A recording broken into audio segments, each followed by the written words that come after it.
In this video, we're going to take a look at how we can find lost apps. You can't find it anywhere on your home screen. What can you do? And then we're also going to look at how we can find apps that are seldom used. And then from there, what you're able to do is delete those to just clean up your iPad. Now, before we get started, if you like what you see here, stick around to the end. I'll tell you a little bit more about myself and how you can help support my efforts in creating these videos. Let's take a look at how we can find lost apps and reinstall them on our home screen, as well as find unused apps. Let's go over to my iPad. First, let's take a look at how we can find an app. Basically what happens, or at least what I've seen happen, is people will accidentally place an app into a folder. So as they are moving apps around, and then you drag it on top of another one, and they didn't realize that they did that. That app is now lost. I mean, they could go through every folder, but if you have a lot of home screens, or if you have a lot of apps, you're going to have to go through a lot of content to find that app. So what can you do? Well, basically, you just use Spotlight Search. That's what I do.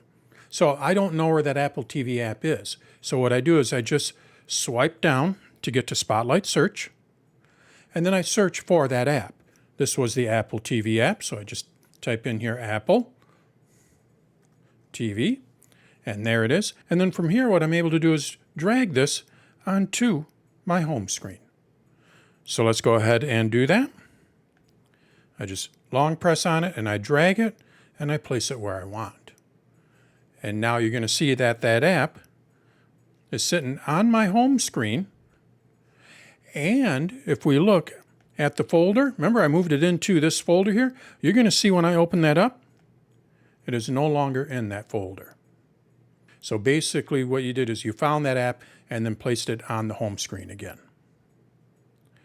Another way of doing that is going through the app library. You can just swipe over, and if you saw my video on the app library, you're able to take any one of these apps and drag it out and place it on the home screen. But when you do it that way, it doesn't remove it from a folder if you accidentally place it into a folder. I like to use the Spotlight Search. It's pretty simple. You just swipe down, look for the app, and then drag it onto your home screen. So that's how we can find our lost apps. Now, what about unused apps?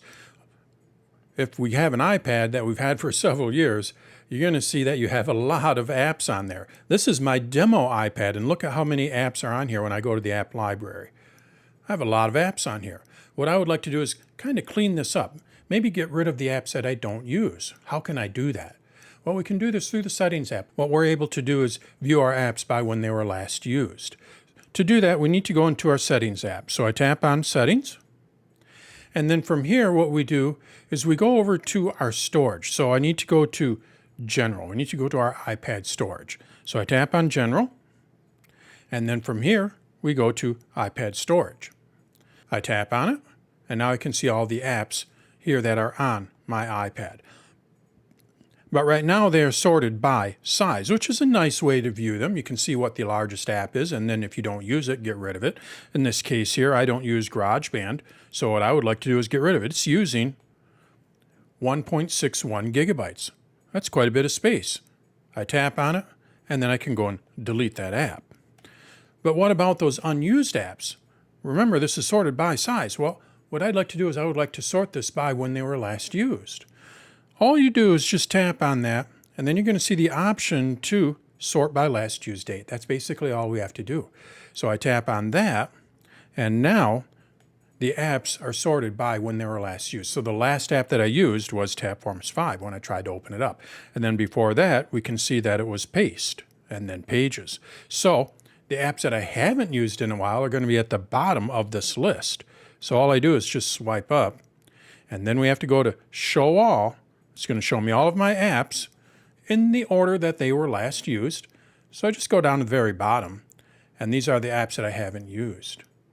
So now what I'm able to do is clean this up by deleting them. So I haven't used Reorder It in a while.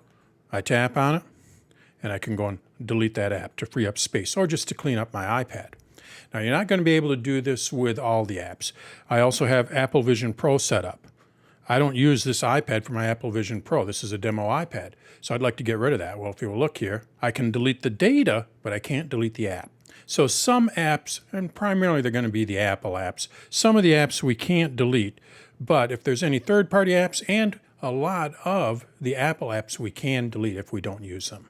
So that's how we can find lost apps and reinstall them onto our home screen. We use the Spotlight search for that. And then also how we can find our apps and sort them by when they were last used. And then what we're able to do from there is get rid of the apps that we no longer use. Basically just keep our iPad a little cleaner. So that's how we find apps as well as our seldom used apps on the iPad.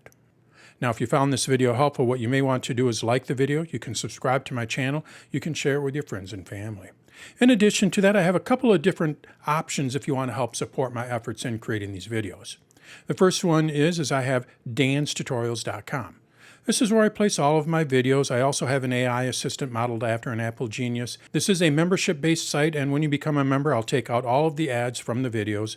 You have access to that AI assistant. Another option is through my courses. If you don't like subscriptions and you want to have a course on a specific device, such as the iPhone or the iPad, you can go to Dan's Online Courses. Now, as of this recording, I only have a course on the iPhone, but I plan on adding this video and more for a course on the iPad and then eventually for the Mac as well. And those are not a subscription. It's a one-time purchase and then you have access to all of those videos, not a subscription. Either way, what you're doing is you're helping support my efforts in creating these videos. I am not part of some large organization. I'm just a small business working out of a corner office of my house. So when you become a member or purchase a course, you are directly helping me create these videos or supporting my effort in creating these videos. Check out danstutorials.com or Dan's Online Courses for more information. And thanks for watching.